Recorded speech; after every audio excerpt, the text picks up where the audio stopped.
साथ संगत जी, प्यार से कहना धन निरंकार जी। पवित्र आनंद वाणी में कहा है कि सद्गुरु आता इस जग में पतितों का करने उद्धार, अति अदम भी जो चरण पकड़ ले होता भवसागर से पार। हाँ, तो सद्गुरु जब जीवन में आ जाता है तो उसका उद्धार ही तो मानव का कर ही देता है। और साधु संत महात्माओं से हमने पढ़ा सुना और समझ में एक बात समझ में आई कि जितने भी साधु संत महात्मा हुए उन्हें सद्गुरु के दर पर जाना पड़ा। वैसे भी कई बार हमने वो सत्संग में सुना है कि प्रभु रामचंद्र जी जब वशिष्ठ ऋषि के आश्रम में गए और बाहर से ही दरवाज़ा खटखटाने लगे तो अंदर से वशिष्ठ ऋषि गुरु जी जो थे वो कहने लगे कि आप कौन हो। तब बाहर से प्रभु रामचंद्र जी कहने लगे, वही मैं आपसे जानने आया हूँ कि मैं कौन हूँ।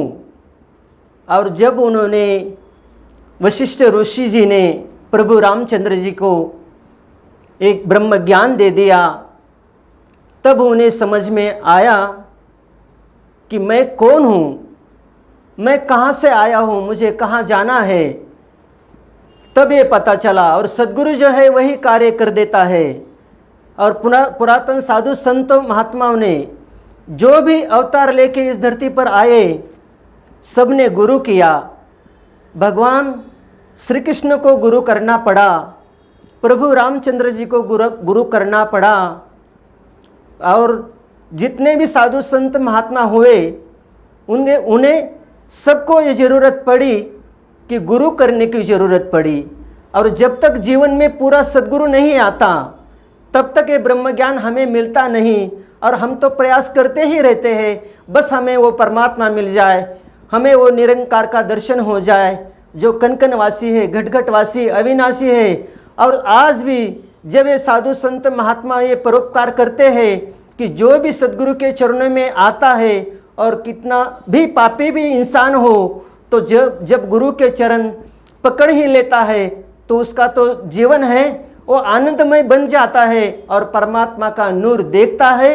हर घट में जो नूर है उसको देखता है तो वो भी उसका जीवन भी खुशहाल हो जाता है और देखने लगता है कि मुझे एक ब्रह्म ज्ञान की जो दात मिली है एक गुरु से मिली है। और गुरु से मिलने के बाद भी मेरा जीवन कितना सुंदर बन गया, मैं कितना खुशहाल हुआ। और जितनी जीवन में खुशियाँ मिली केवल गुरु के कारण हमारे जीवन में खुशियाँ मिली, सद्गुरु के कारण जीवन में हमारे खुशियाँ मिली, सद्गुरु के कारण ही हमें साथ संगत मिली। और साथ संगत मिली, साथ संगत में जाने से, साधु संत महात्माओं के वचन श्रवण करने से जीवन में साधु का एक बोल भी अगर हमारे जीवन में कर्म में आ जाता है तो हमारे मन में जो भी कटु वचन आते हैं जिसको हम कहते कि मैं तो पापी हूँ, मेरा तो कर्म अच्छा नहीं, मुझे ये ब्रह्म ज्ञान नहीं मिल सकता, मेरा जीवन सुंदर नहीं बन सकता। लेकिन एक बार सद्गुरु की कृपा हो जाती है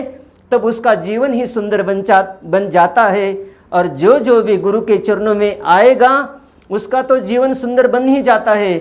और आज ज़रूरत है केवल हमें गुरु के वचनों पर चलने की। जो भी गुरु का वचन आएगा, आदेश आएगा तो सद्गुरु आते ही इस जग में धरती पर है केवल सबका उद्धार करने के लिए, सब भक्तों का उद्धार करने के लिए। और हमने कई बार वो सीरियल भी देखे, वो रामायण भी देखी, वो कृष्ण का वो भी देखा, हमने वो सीरियल भी देखी तो हमें पता चला कितनी ब्रह्म ज्ञान की जो छोटी छोटी जो बातें हैं कितनी सहजता के केवल ये मानवता के लिए ये समझ में आ जाए इसलिए प्रयास करते हैं।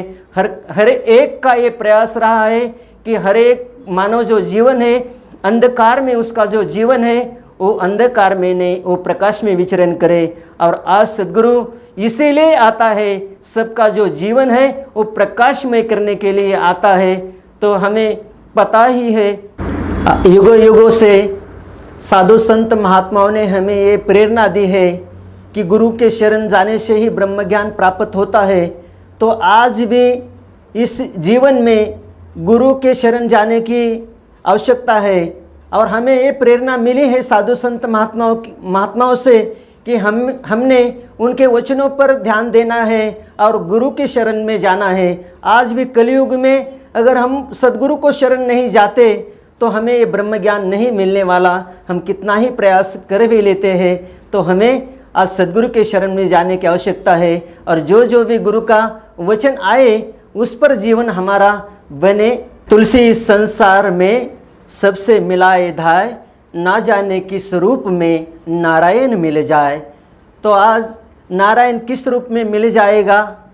तो ये हमारे महाराष्ट्र के साधु संत महात्मा हुए संत नामदेव जी, जब उन्हें वो ब्रह्म ज्ञान प्राप्त हुआ तब उन्होंने देखा कि जाते जाते रास्ते में एक कुत्ता ही था, तो उन्होंने वो जो रोटी है लेके गया तो संत नामदेव जी महात्मा उन्हें कहने लगे कि जब उसमें परमात्मा देखा तो कहने लगे कि आप ये जो रोटी है इसे तुप लगा के खाओ, क्योंकि आपका जो गला है गले में वो अटक जाएगी। तो ये महात्माओं से जब सद्गुरु से ब्रह्म ज्ञान प्राप्त होता है तब ये नज़र मिल जाती है कि सब में वो परमात्मा दिखता है और नारायण दिखता है। तो प्रेम से कहना धन्य निरंकार जी।